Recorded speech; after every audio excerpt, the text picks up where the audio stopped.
Robotic Process Automation, or RPA, it's a business and technology practice that deals with the configuration and management of software robots that act as synthetic application users, automating highly repeatable, highly structured tasks across business software systems.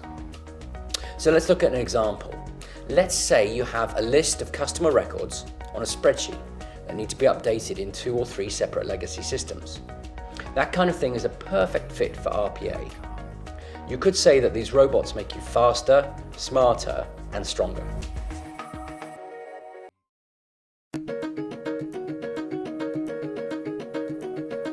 RPA is different from many other automation technologies in use today because it's non-invasive.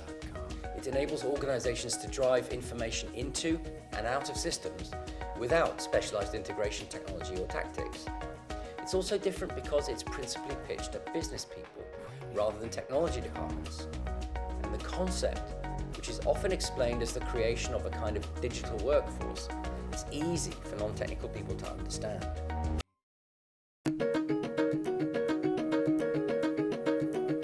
RPA can generate value in a few different ways. First, of course, RPA systems can carry out tasks more cheaply than humans and work consistently 24/7 without holidays or sick leave. So, when applied to the right kind of work, there's potentially a big cost saving. RPA can also significantly increase work quality and minimize rework and delays. It can help to increase customer satisfaction, particularly when helping to respond to customer requests. And last but not least, it can make regulatory compliance easier by making work completely auditable and transparent.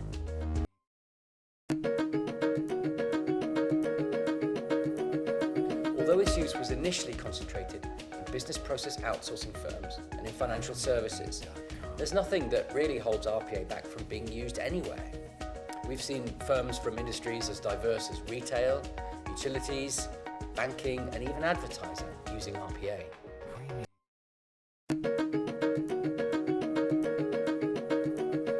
RPA is a great way to automate some activities, but not all. Where activities rely on the use of one or more legacy systems, and the result is a kind of swivel chair integration, that's a great sign that RPA could be useful. If those activities are very structured, and if they're carried out many times a day by many people, those are other great signs. We find a lot of these clerical style knowledge work activities in financial administration, HR administration, IT service delivery, supply chain administration, and also in customer service and support scenarios.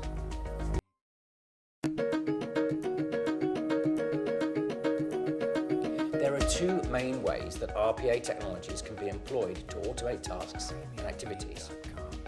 One way is called attended RPA, or sometimes people call it Robotic Desktop Automation, or RDA.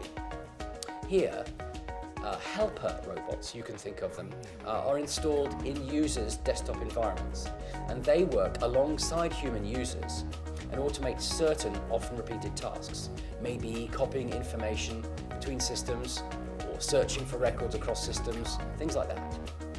The other is unattended RPA.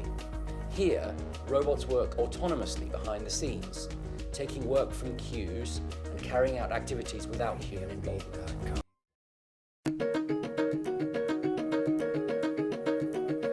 When you zoom out a bit and consider the broader picture of knowledge and information work automation, it's clear that RPA as it is today, it's really important, but it's only one part of the toolkit that you're going to need. If there's an automation opportunity where existing systems have well-documented and accessible APIs, for example, then it might make more sense to use a traditional application integration approach. If there's a need to coordinate work between humans and automated bots, then a BPM product may also be useful, and so on.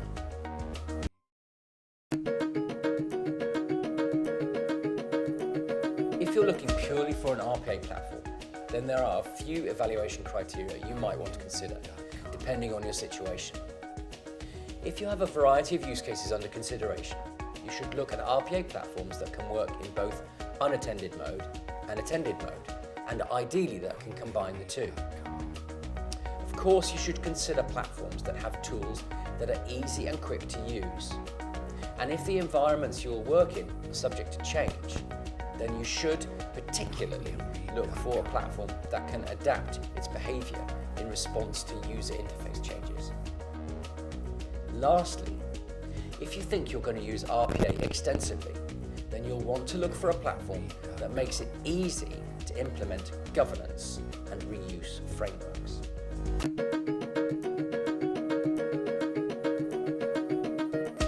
For almost all organizations, it pays to pause before investing quickly in RPA.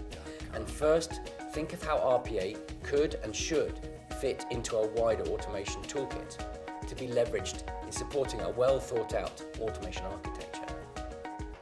RPA can deliver great value, but its broad and simple appeal means that without a broader understanding of the space, you risk applying it to problems that might be better solved by other automation approaches.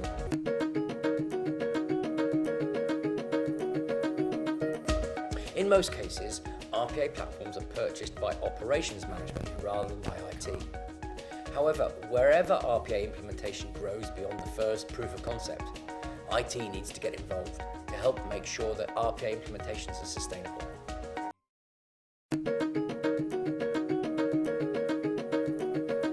Of course, the idea of robots entering a workforce can be scary, and I personally think that this is an unfortunate downside of the name that's now widely used for this technology. You know, modern washing machines are automated devices that do work that people used to do, and they can also adapt to different kinds of work, but we don't call them robots. Smart organizations emphasize that these technologies can make day-to-day work for employees much less boring and repetitive, and ultimately free time up for doing more value-adding and rewarding work. Most of the upheaval in workforces is happening in offshore outsourcing situations, where roles sourced offshore are already essentially robotic, but they're just carried out by people.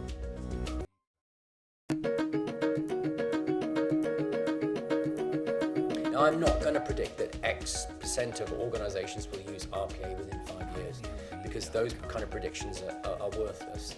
What I will say, however, is that more and more industries, not just retail, media and financial services, are feeling the impact of digital disruption. New, lean, digital native competitors can scale fast, and they can support huge businesses without scaling their workforces in the same way. Organizations that don't up their game in terms of using automation to increase productivity are going to find existence increasingly hard.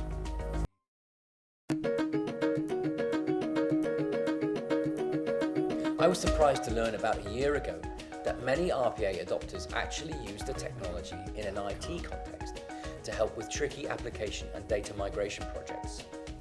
RPA bots are used here to extract records from old applications and to feed them into replacement applications through the application's user interfaces.